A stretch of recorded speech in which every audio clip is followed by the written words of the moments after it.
तोर मोर प्रेम कहानी के चंदा ये दे बेनर लगी वो। तोर मोर प्रेम कहानी के जानू ये दे पेपर छपी वो। लोरिक चंदा बन जाबो रे, लैला मजनू बन जाबो रे। लोरिक चंदा बन जाबो रे, लैला मजनू बन जाबो रे।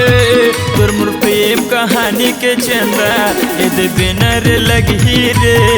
तोर मोर प्रेम कहानी के जानू ये दे पेपर छपी वो।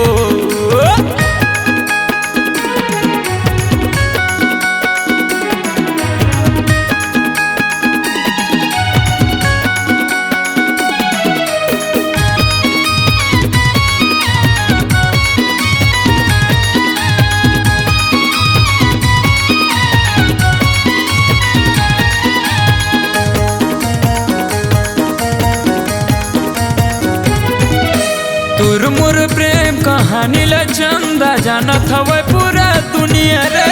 जानत हवे पूरा दुनिया रानी, जानत हवे पूरा दुनिया रे। जानत हवे छत्तीसगढ़ है रानी, जानत हवे छत्तीसगढ़ है रे।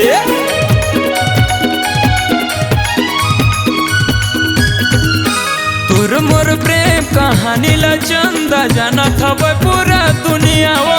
जानत हवे छत्तीसगढ़ है रानी, जानत हवे पूरा दुनिया रे। जानत हवे छत्तीसगढ़ है रानी, जानत हवे पूरा दुनिया रे। तोर मोर प्रेम कहानी के जानू ये दे बेनर लगी वो। तोर मोर प्रेम कहानी के जानू ये दे पेपर छपी वो।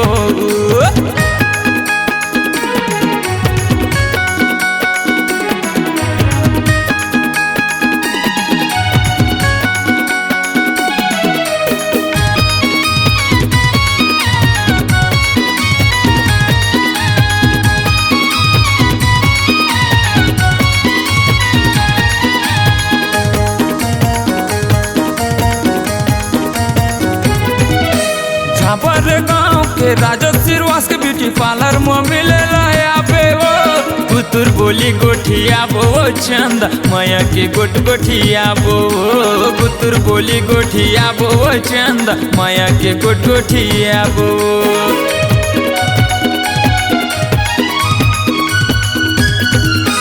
झापर गाँव के राजा सिरवास के ब्यूटी पार्लर में मिले पे वो।